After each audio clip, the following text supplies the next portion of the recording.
Chairman, thank you. Would you also, in our tradition, like to give our guests the opportunity to welcome their families? I'm going to introduce them. Oh, I see. All right. After my opening statement? Yeah. Okay. Very good. I, too, would like to welcome our nominees. We're going to be considering the nomination of Justin Muzinich to be Deputy Secretary of the Treasury and Mr. Michael Desmond to be Chief Counsel at the Internal Revenue Service. Here's where I think things are now.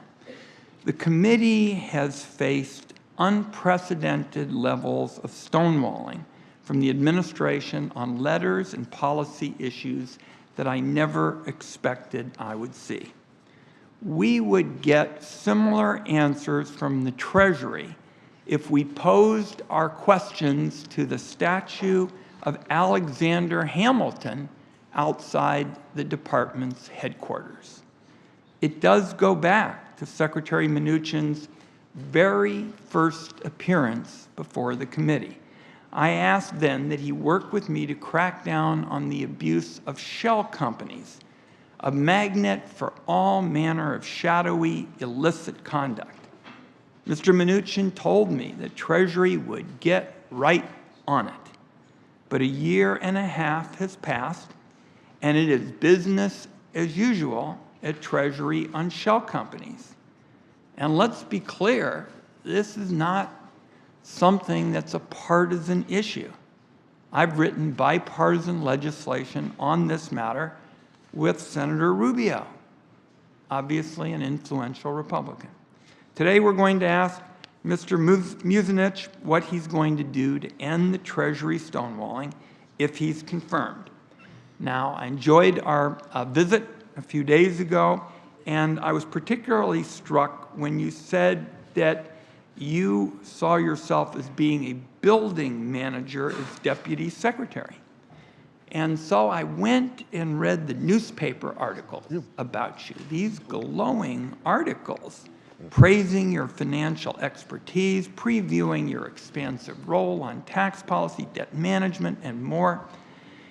It's clear that people, quote, in the building have a different perspective. Their accounts suggest to me that calling the nominee, Mr.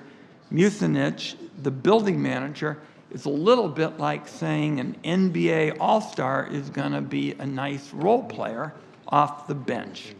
It's clear to me that the secretary, if confirmed, if the nominee, if confirmed, would be the secretary's right-hand man, and that's why we expect answers to how he's going to fix these long-running problems.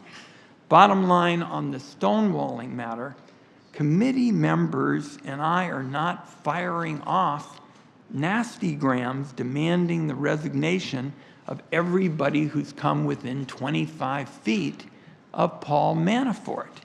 We're not asking for anybody's high school diaries.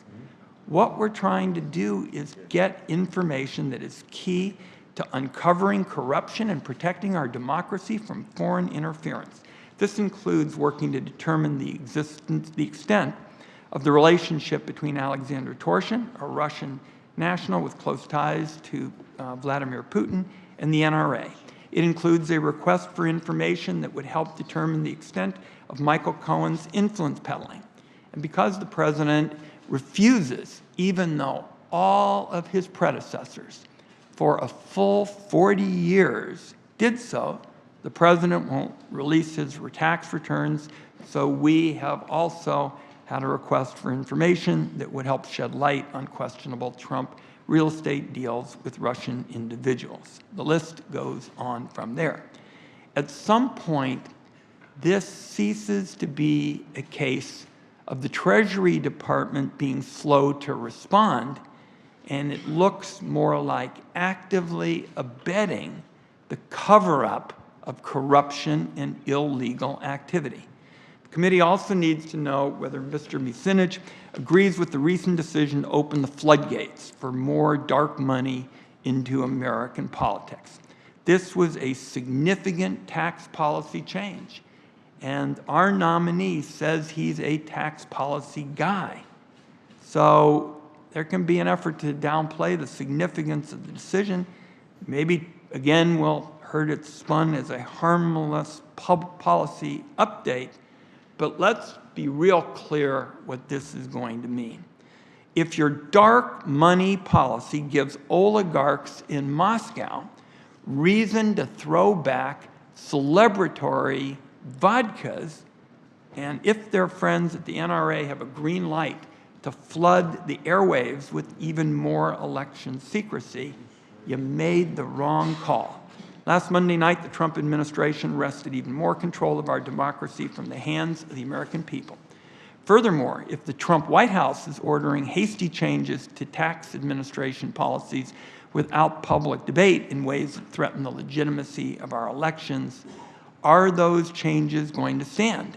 After all, Mr. Desmond, as IRS chief counsel, is going to be responsible for carrying out this decision, and any proposed changes to IRS rules will have to go through him. Mr. Desmond must demonstrate to this committee that he will remain independent and unswayed by political pressure from the Trump White House on this and other issues. In closing, one final tax policy matter that I discussed with Mr. Muzinich. A year ago, members of this committee on this side of the aisle said loud and clear, our preference is to have a bipartisan tax reform bill. Every single member on this side of the dais said that was their preference. We put it in writing. As I talked to you, I wrote 2 full bipartisan bills, one of them with a member of the Trump administration who used to sit right down there, Senator Dan Coates. But what we got from the administration is that they didn't want to work on tax reform in a bipartisan way. People like Bill Bradley, who sat over here when he was in the Senate, flew all over the country trying to work with Republicans on a bipartisan bill. And in this case, a year ago, Republicans wouldn't even walk down the hall to work with these Democrats who said that they wanted to have a bipartisan tax plan. Now we're hearing that there's a new effort for yet another tax bill that would once again be completely partisan. House is working on it, apparently uninterested in learning from the consequences of strictly partisan tax policy. And you and I talked about that. You do it partisan, you don't get certainty, you don't get predictability, and it makes it harder for middle-class people to get those jobs that pay higher wages for the long term. Trump tax law has been in place for months, and the quarterly numbers from the Bureau of Labor Statistics have shown that real wages fell over the first half of this year. So now it looks like we're just going to do a repeat of what was done last year, a big windfall for the high flyers, even more goodies for the most fortunate, while so many typical families are just trying to figure out how to get ahead. To me, looks like once again, the administration is taking a tax code and continuing to split it in 2. People who work for a wage, no special deals for them. Their taxes come right out. You're a high flyer, you can almost figure out what you want to pay and when you want to pay it. So our view is going down the partisan route is not the way to go. And once again, I think you're going to hear from my colleagues that their preference is to pursue serious tax policy in a bipartisan way. And as I told you, I put years and years of my own time into this cause. So this is an important hearing. Senator Grassley, acting chairman, and glad you're going to have the introduction of our nominees, and we'll get on with it. Okay. This is the way we'll do it.